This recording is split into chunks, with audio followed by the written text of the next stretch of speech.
अनुलोमा marriage क्या है, प्रतिलोमा marriage क्या है? हिंडनबर्ग एक शॉर्ट सेलर भी है।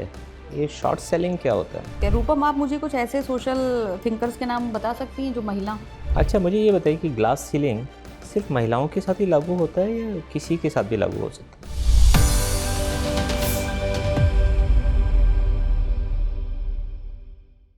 May I come in, sir? Please come in.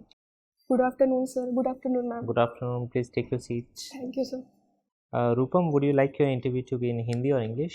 So bilingual. Bilingual. Yes, sir. सबसे पहले आप अपना परिचय दीजिए बोर्ड को। Sir, my name is Rupam. I belong to district Pratapgarh. I have done my schooling from Pratapgarh itself and graduation from Pratap Bahadur Post Graduation College, Pratapgarh. And sir, I am selected as a block development officer in UPPSC 2021. अच्छा, तो आपकी joining हो गई है?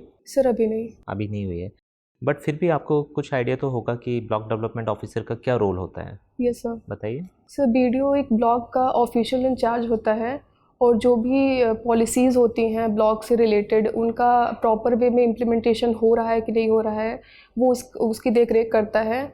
और sir वो जो ग्राम समिति की जो पंचायत समिति को जो मीटिंग होती है सर उसको प्रॉपरली चेयर करता है और देखता है कि जो प्रॉपर वे में फ़ंड डिस्पर्स किए गए हैं वो प्रॉपर वे में यूटिलाइज़ हो रहे हैं कि नहीं हो रहे हैं। अच्छा, जो पंचायतों में हम लोग देखते हैं कि पंचायत पति या प्रधान सरपंच पति, ठीक है, इस तरीके का जो कॉन्सेप्ट आ गया है, ये क्या है? ये क्या महिलाओं के लिए अच्छी बात है या ये चिंताजनक है?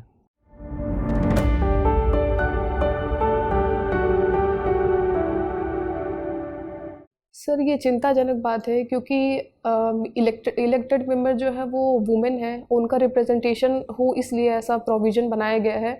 तो उनका प्रॉपर वे में रिप्रेजेंटेशन हो सर, वुमेन्स की भागीदारी होना बहुत ज़रूरी है, तभी वो एम्पावर्ड होंगी और अपने डिसीजन खुद ले पाएंगी। अच्छा। Yes sir. लेकिन कहीं ना कहीं इसको जो भी है मतलब पब्लिक एक्सेप्टेंस भी है इस फैक्ट का कि महिला अगर चुनाव लड़ भी रही है क्योंकि वो महिला सीट है यस सर। और इसी वजह से वो महिला को खड़ा किया जा रहा है। पीछे उनके या तो पिता हैं, पति हैं या कोई और मेल रिश्तेदार हैं जो उनके बिहाफ पे रिप्रेजेंटेटिव होके सारा कार्यभार देखते हैं। इनफैक्ट गवर्नमेंट ऑफिशियल से भी वही इंटरेक्ट करते हैं। Yes sir. तो अगर आपके सामने भी ऐसा ही केस आए कि आपकी जहाँ पोस्टिंग हो और आपने कोई मीटिंग कॉल की है जिसमें कि सभी जो पंचायत के हेड्स हैं उनको आना है, लेकिन आप देखती हैं कि जो महिलाओं को आना था उनकी जगह उनके पति आए हुए हैं या उनके साथ भी उनके पति आए हुए हैं, तो ऐसे में आप क्या करेंगे? सर, मैं बोलूँगी कि जो इलेक्टेड मेंबर है वुमेन, आप उनको रिप्रेजेंट करिए। जब तक वो नहीं आएंगी तब तक हम मीटिंग शेड्यूल नहीं करेंगे सर। और जब वो आएंगे तो मैं उनको बताऊंगी कि आपका राइट है, आपको यहाँ प्रेजेंट होना है क्योंकि आपको चुना गया है सर। और मैं उसका पूरी तरह से पालन करूँगी कि वही वुमेन ही प्रेजेंट हो वहाँ पे सर। अच्छा। Yes sir. ये बताइए कि आपने तो सोशियोलॉजी की पढ़ाई की है, Yes, वैकल्पिक विषय भी आपने सोशियोलॉजी रखा है, तो अभी एक टर्म काफ़ी ज़्यादा न्यूज़ में रहा, गैस लाइटिंग। बता सकते हैं क्या है Yes, gas lighting? Sir, gas lighting होता है कि जब कोई ह्यूमन बीइंग किसी अन्य पर्सन की इन्फ्लुएंस में आ जाए और उसके मतलब वो जैसा बोले अनदर पर्सन उसी के वे में वो बिहेव करने लगे। उसको अगर बोला जाए कि आप ऐसे हैं, मतलब किसी भी तरह आप उसको मतलब कुछ ढाला जाए तो वो सर manipulation उसी में ढल जाए, ऐसा कुछ है। अच्छा, अभी हाल ही में एक न्यूजीलैंड की प्राइम मिनिस्टर हैं, उन्होंने रिज़ाइन किया Yes, कि sir. बर्नआउट हो गया है। तो इससे आपको लगता है कि जो महिलाओं के बारे में एक ऐसी धारणा है, जो स्टीरियोटाइपिंग है कि महिलाओं को अगर बहुत आप रिस्पॉन्सिबिलिटी की पोजीशन दे देंगी तो वो शायद उसका सही तरीके से निर्वाह नहीं कर पाएंगी क्योंकि उनके पास और भी बहुत जिम्मेदारियां होती हैं परिवार की और बाकी सब। Yes, sir. तो इसको आप कैसे देखती हैं? सर, उन्होंने रिजिग्नेशन दिया, उन्होंने खुद अपना डिसीजन लिया, किसी के प्रेशर में आके नहीं दिया है। उन्होंने 2 टर्म को बहुत अच्छे से बहुत अच्छी पॉलिसीज़ उन्होंने अपनाए और बहुत जैसे कोविड-19 क्राइसिस हुआ या फिर क्राइस्टचर्च क्राइसिस हुआ था तो उस टाइम उन्होंने बहुत अच्छी तरीके से पूरे कंट्री को संभाला और कोविड-19 time New Zealand one of the best performer था सर। तो उन्होंने हर एक सिचुएशन को प्रॉपर वे में हैंडल किया और जहाँ तक वो जितने टाइम तक पोजीशन पे रहे उन्होंने बहुत अच्छे से वर्क किया सर। वो एक रोल मॉडल है वुमेन्स के लिए और उन्होंने जो डिसीज़न लिया वो सेल्फ अपना देखा कि अपनी चीज़ों को देख के लिया है सर। अच्छा, मुझे ये बताइए कि ग्लास सीलिंग सिर्फ sir. महिलाओं के साथ ही लागू होता है या किसी के साथ भी लागू हो सकता है? सर ग्लास सीलिंग महिलाओं को लेके देखा जाता है, ऐसा नहीं है कि सिर्फ महिलाओं पे ही लागू हो सकता है सर, वुमेंस मेंस पे भी लागू होता है। जैसे कुछ पक्ष होते हैं जो मेन को ही डिनोट किया जाता है कि ये सिर्फ मैस्कुलिन टास्क है, तो सर इसको हम सिर्फ वुमेन से ही कन्फाइन करके नहीं देख सकते। ठीक है। रूपम जी, पॉजिटिव डिस्क्रिमिनेशन क्या होता है? मैम पॉजिटिव डिस्क्रिमिनेशन वो होता है किसी वर्ग के लिए हम ये देख के करें कि अगर वो काम जो है इनइक्वल वे से हो रहा है लेकिन वो किसी सेक्शन ऑफ सोसाइटी को पॉजिटिव वे में बेनिफिट कर रहा है तो वो पॉजिटिव डिस्क्रिमिनेशन कहलाएगा। अच्छा, महिलाओं के संबंध में आप इसको कहाँ कैसे देखती हैं पॉजिटिव डिस्क्रिमिनेशन को? मैम जैसे अभी पंचायती राज की बात किया गया तो उसमें रिजर्वेशन 33% की बात है, तो वो एक तरह का पॉजिटिव डिस्क्रिमिनेशन ही बोला जाता है कि वुमेन्स को क्यों दिया गया, लेकिन वो उनकी अपलिफ्टमेंट की बात है तो एक तरह से डिस्क्रिमिनेशन किया जा सकता है। अच्छा, आप मुझे बताइए कि जो सकारात्मक विभेद या पॉजिटिव डिस्क्रिमिनेशन की बात होती है, इससे हम एक्शन के लेवल पे तो मान लीजिए किसी को प्रतिनिधित्व तो हमने दे दिया, ठीक है, लेकिन आपको लगता है कि ये बहुत कारगर तरीका है किसी आदमी को रिप्रेजेंटेशन देने का? इसके बाद भी इसमें जो कमियां रह जाती हैं वो आप कौन कौन सी कमियां देखती हैं और उनका क्या उपचार है? आप इसको महिलाओं को ध्यान में रख के बता सकती हैं मुझे। मैम पहली बात पॉजिटिव डिस्क्रिमिनेशन होगा तो वो डिपेंडेंसी आ जाती है कि वो इंडिपेंडेंट नहीं हो पाती, उनको लगता है कि मुझे रिजर्वेशन मिलेगा तभी मैं अपने आप को प्रेजेंट कर पाऊंगी, एक ये रीज़न है। और दूसरा ये है कि मैम जो एक पॉजिटिव नरेशन नहीं जाता इस चीज़ें को सोसाइटी में, कि उनको एक वल्नरेबल सेक्शन की तरह हमेशा देखा जाता है कि वो एक डाउन ट्रोडन सेक्शन है, वल्नरेबल सेक्शन है, तो उनको उसी वे में देखा जाता है। और इसका समाधान ये हो सकता है कि पहले शुरू में हम कुछ दिनों के लिए हम डिस्क्रिमिनेट करें, पॉजिटिव डिस्क्रिमिनेशन देखा जाए, लेकिन बाद में हम धीरे धीरे फेज्ड मैनर में उसको एलिमिनेट कर दें। जैसे मैम पंचायती राज सिस्टम में ही 33% रिजर्वेशन दिया गया है, लेकिन हम जब देखेंगे कि पूरी तरह से सोसाइटी जो है हमारी एक जो पॉजिटिव वे में प्रॉपर रिप्रेजेंटेशन देखा जा रहा है वुमेन्स का, तो फिर मैम फेज्ड मैनर में उसको हटाया भी जा सकता है। अच्छा रूपम, अगर आपको मौका मिले कि जैसे कहते हैं ना कि जिसकी जितनी भागीदारी उसकी उतनी हिस्सेदारी, तो महिलाओं की जितनी आबादी है इंडिया में उसकी तुलना में उनका प्रतिनिधित्व तो बहुत कम है। किसी भी सेक्टर में आप बात कर लीजिए, चाहे वो राजनीति हो, समाज हो, लेखन हो, कोई भी सेक्टर आप बात कर लीजिए, जितनी महिलाएं हैं उसकी तुलना में उनका प्रतिनिधित्व तो बहुत कम है, ठीक है। तो आप मुझे बताइए कि क्या क्या तरीके और हो सकते हैं जिससे कि महिलाओं को जो भागीदारी है वो भी मिले और वो रियल सेंस ऑफ टर्म में काम कर पाएँ?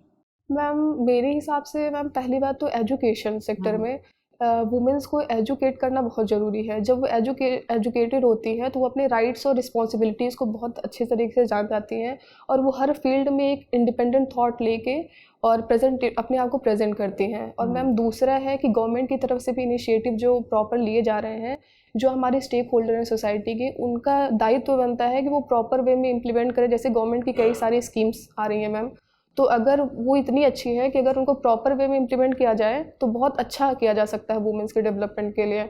और मैम तीसरा है कि मैम वुमेन्स की हेल्थ से रिलेटेड, जैसे यहाँ पे इंडिया में मैटरनल मोर्टिलिटी रेट बहुत ज़्यादा है और चाइल्ड मैरिज के भी मैम केसेस देखे जाते हैं, तो ये सब चीज़ें अगर एलिमिनेट हो जाएंगी तो मैम देखा जाएगा कि वुमेन्स का प्रेजेंटेशन बहुत अच्छी तरीके से आएगा। और मैम पॉलिटिकल रिप्रेजेंटेशन भी, जैसे जो टॉप लेवल की लीडर्स होती हैं मैम, वो रोल मॉडल का काम करती हैं, जैसे इंदिरा गांधी जी हो गई या फिर स्मृति ईरानी जी हो गई, तो मैम इनसे इंस्पायर होकर मैम कई सारी वुमेन्स जो हैं वो खुद को अपने आप को प्रेजेंट करना चाहती हैं। Rupam, what is the proper way of implementation? आपने बोला कि प्रॉपर वे में इम्प्लीमेंट की गई चीज़ें, तो मतलब क्या है प्रॉपर वे? स्कीम्स इतने समय से हैं, आपके पहले भी जो प्रशासक हुए होंगे वो कर ही रहे होंगे, फिर भी चीज़ें बदलती नहीं। आप समाजशास्त्र का विद्यार्थी होने के नाते मुझे बताइए कि एक्चुअल प्रॉब्लम है कहाँ? मैम एक्चुअल प्रॉब्लम जो आ जाती है वो ग्रास रूट लेवल पे मैम, जैसे जो लोअर ब्यूरोक्रेसी है वहाँ पे मैम एपैथेटिक एटीट्यूड देखा जाता है प्रॉपर इम्प्लीमेंटेशन को लेके, चाहे वो हम ग्राम सभा पे देख लें मैम। एक हो गया रेड टेपिज्म देखा जाता है, क्या वो रेड टेपिज्म हो गया मैम, और प्रॉपर वे में मैम अवेयरनेस की कमी भी देखी जाती है। इवन पॉलिसीज़ होती हैं लेकिन ग्रास रूट लेवल पे अवेयरनेस नहीं होता, उनको पता नहीं रहता किस तरीके से इम्प्लीमेंट करना है, तो मैम एक प्रॉपर ट्रेनिंग की भी ज़रूरत है इसको, कि मतलब जो ऑफिशियल्स हैं उनको प्रॉपर ट्रेनिंग दो ताकि वो जो है प्रॉपर वे में। ठीक है रूपम, आप मुझे कुछ ऐसे सोशल थिंकर्स के नाम बता सकती हैं जो महिला? यस मैम, बताइए। मैम इरावती कार्वे, ठीक है, और मैम लीना। वेस्टर्न में भी नाम बता सकते, सिर्फ इंडियन हो ऐसा जरूरी नहीं। यस मैम, वेस्टर्न में मैम अभी रिकॉल नहीं कर पा रही। अच्छा कोई बात नहीं। अस्तित्ववाद का नाम सुना है आपने? सार्त्र का अस्तित्ववाद, जो एग्जिस्टेंस की फिलॉसफी दी थी उन्होंने, आपने सुना है? मैम डार्विन का? नहीं, सार्त्र का नो आपने नहीं पढ़ा है? Sorry, अच्छा, मैं मैम। बताती हूँ। वो उन्होंने कहा था कि मनुष्य और समाज के संबंधों की व्याख्या करते हुए एक ऐसी स्थिति आई जब उनको ये कहना पड़ा कि the other person is hello, जो दूसरे लोग हैं वो नरक के समान हैं। ओके। भारतीय समाज के ताने बाने में आप वो कौन कौन से चेंजेस नोटिस करते हैं जिसकी वजह से आपको लगता है कि समाज इस हद तक हमें परेशान करता है कि ये बात कहने की स्थिति आ जाए कि दूसरे लोग नरक के समान हैं? मैम इसको हम होमोसेक्सुअलिटी से ले सकते हैं। ठीक है मैम होमोसेक्सुअल जैसे जो पर्सन होते हैं उनको सोसाइटी एक हीन भावना से देखती है, तो वो अगला जो होमोसेक्सुअल पर्सन होता है वो सोचता है कि सामने वाला आदमी हेल है। वो हमारे जो बायोलॉजिकल प्रोसेस है, हमारे जो थिंकिंग थॉट्स है वो समझ नहीं पा रहा है। ठीक है रूपम, थैंक यू सर। स्वरूपम, आप रहने वाली हैं प्रतापगढ़ की। Yes sir. तो आज़ादी से पहले प्रतापगढ़ का क्षेत्र किसान आंदोलन के लिए बहुत फेमस हुआ था। Yes sir. तो कुछ बताइए बाबा रामचंद्र का योगदान। सर जहाँ तक मैं अभी रिकॉल कर पा रही हूँ सर, उन्होंने अवध किसान सभा जो फॉर्म हुआ था सर, उसके one of the founding member रहे हैं। कुछ बैकग्राउंड इनके बारे में? सर बैकग्राउंड जहाँ तक मुझे अभी रिकॉल कर पा रही हूँ सर, एक नाई धोबी बंद करके एक मूवमेंट चला था सर। उसमें जो है जो यहाँ के लोकल्स थे उन्होंने ब्रिटिशर्स को बाइकआउट किया था कि उनको हम सर्विस नहीं देंगे। और अच्छी बताइए, इस दौर में किसान सभा आंदोलन के मुख्य मुद्दे क्या थे? सर मुख्य मुद्दे सर उस समय तालुकादार सिस्टम चल रहा था, उसमें हाई रेंट थे और फोर्सफुल इविक्शन किया जा रहा था पीजेंट्स का।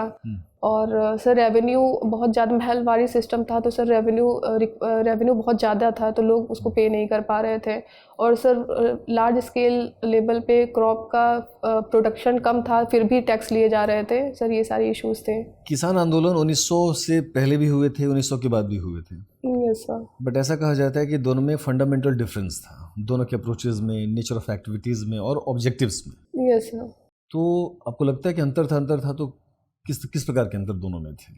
सर जो पहले के थे तो सर बाद में जो 1900 के बाद में आए, पहले वाले में सर किसान जो थे वो लीगली अवेयर नहीं थे कि उनके पास लीगल राइट्स है कि वो कोर्ट में जाके उसको अपने जो ग्रीवांसेस है उनको रिड्रेस कर पाएँ।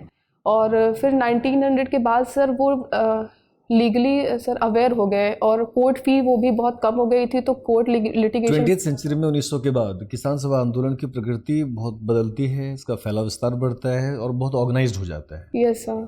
तो ऐसा होने में एक बहुत बड़ा कारण था, वो कारण क्या था? सर लीडरशिप रोल, एक लीडरशिप प्रोवाइड की गई थी। जैसे गांधी जी ने कितने सारे, शुरू में गांधी जी किसान सभा आंदोलन से जुड़े तो थे नहीं वो कभी? वो नहीं सर, लोकल लेवल पे लीडरशिप की पहले कमी थी सर। उसके बाद उसके पीछे रूसी क्रांति का कोई प्रभाव था? सर रशियन रिवॉल्यूशन 1918 में हुआ था और सर वो एक पीजेंट मूवमेंट ही देखा जाता है, labour movement I mean.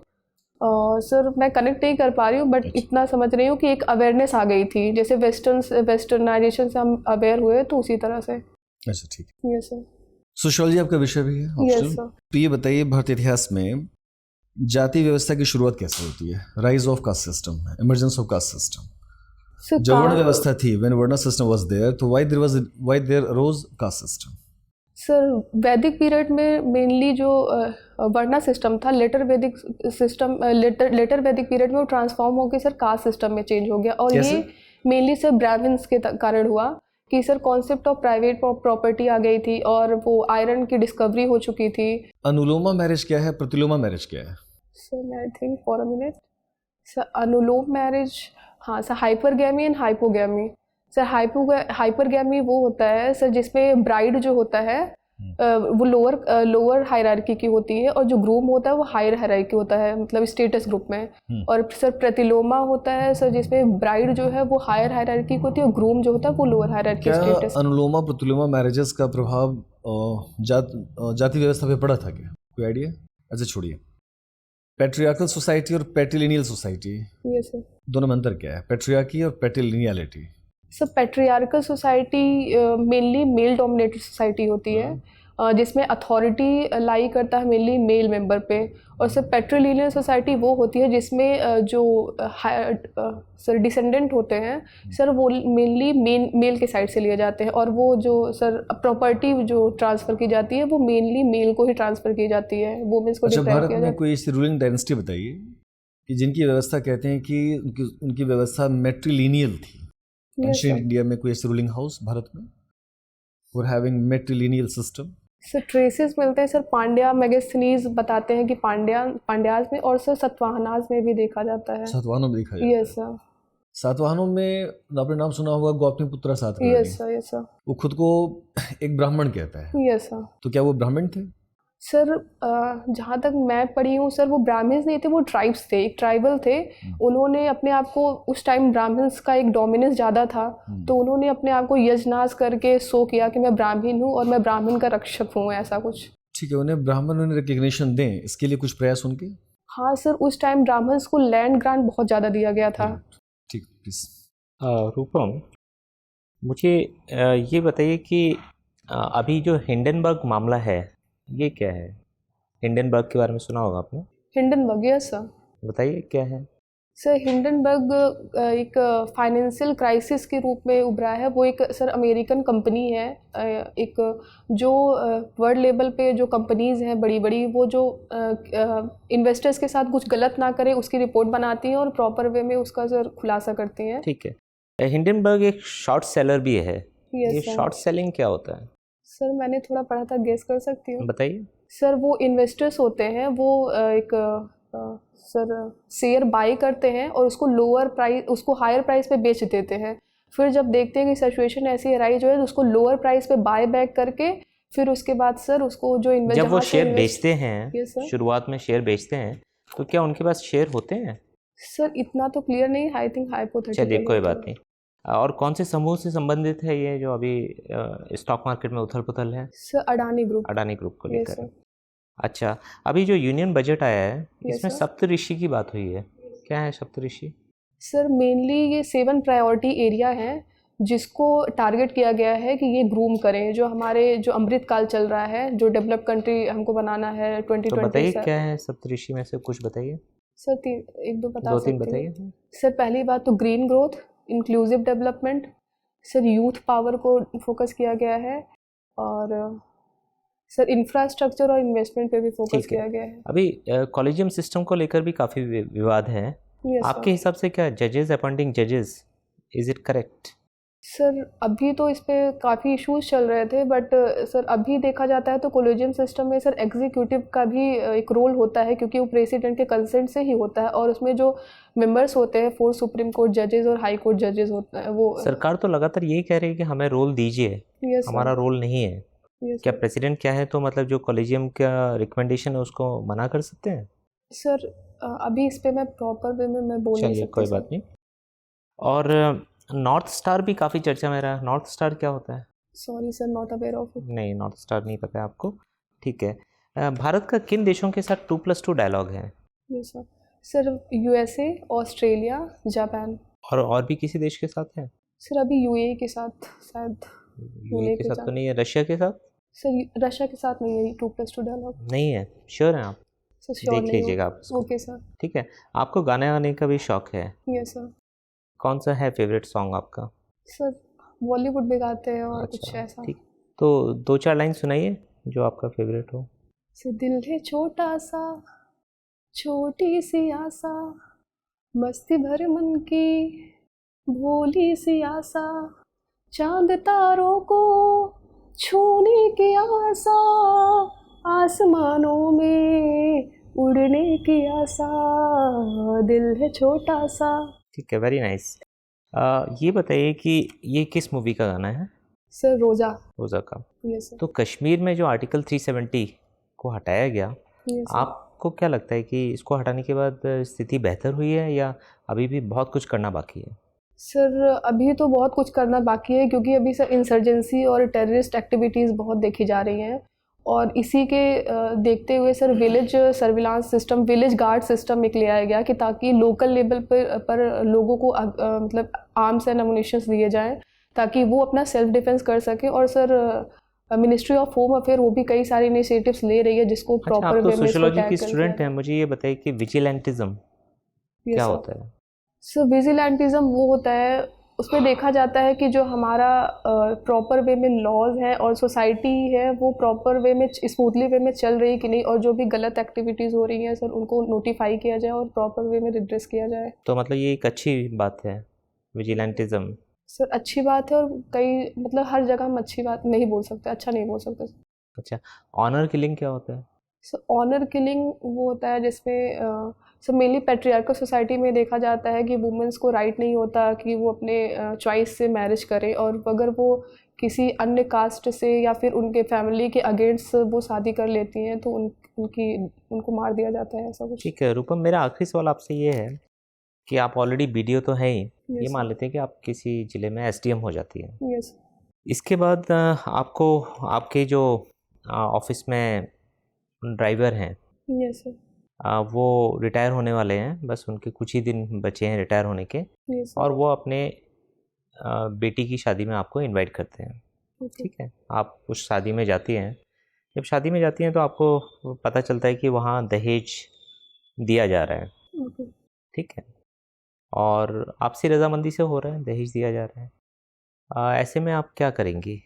Sir मैं उनको फैमिली को अवेयर करूँगी कि डाउरी देना और लेना दोनों ही एक क्राइम है, और अगर मैं पूछूंगी उससे कि फोर्सफुली लिया जाए, क्योंकि सर हमारे यहाँ स्त्री धन देने की एक व्यवस्था है, अगर फैमिली जो है लड़की को अपने मतलब चॉइस से दे रही है तो ठीक है, अगर उसे फोर्सफुली मांगा जा रहा है तो मैं उनके पेरेंट्स को अवेयर करूँगी कि डाउरी प्रोहिबिशन एक्ट 2006 है हमारे यहाँ, अगर आपसे फोर्सफुली लिया जा रहा है तो आप इसको जाके आप रजिस्टर कर सकते हो, FIR रजिस्टर कर सकते हो।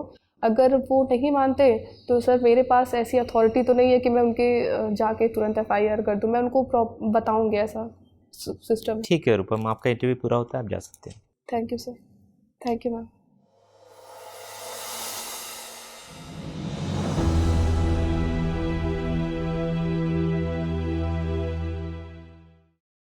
बैठिए। Thank you sir. Rupam, yes आप तो ऑलरेडी सिलेक्टेड हैं, सिलेक्शन कब हुआ आपका? Last year? Yes sir. क्या मार्क्स मिले आपको इंटरव्यू में? सर 66। 66। तो आपके हिसाब से सही नंबर मिले थे? नहीं सर, और स्कोर किया जा सकता है। अच्छा, तो क्या कहाँ आपको लगा कि वीक रहा परफॉर्मेंस? सर थोड़ा नर्वसनेस था, यही मेरी प्रॉब्लम और कुछ नहीं सर, और थोड़ा सा प्रेजेंस ऑफ माइंड थोड़ा और अच्छा किया जा सकता है। बिल्कुल। आज का यहाँ का परफॉर्मेंस कैसा रहा? सर ठीक था, ठीक था। शुरू में सर थोड़ा सा नर्वसनेस था, फिर उसके बाद कंफर्टेबल हो गई। हम लोगों को भी ये लगा कि आप काफ़ी अच्छी कैंडिडेट हैं, आपका पोस्चर, वॉइस, कम्युनिकेशन वगैरह सब अच्छा है, इनफैक्ट गाना भी आपने बहुत अच्छा गाया, तो वहाँ अगर मौका हो तो बिल्कुल आपको सुनाना चाहिए। ठीक है ओके सर। ना, वो आपके फेवर में जाएगा।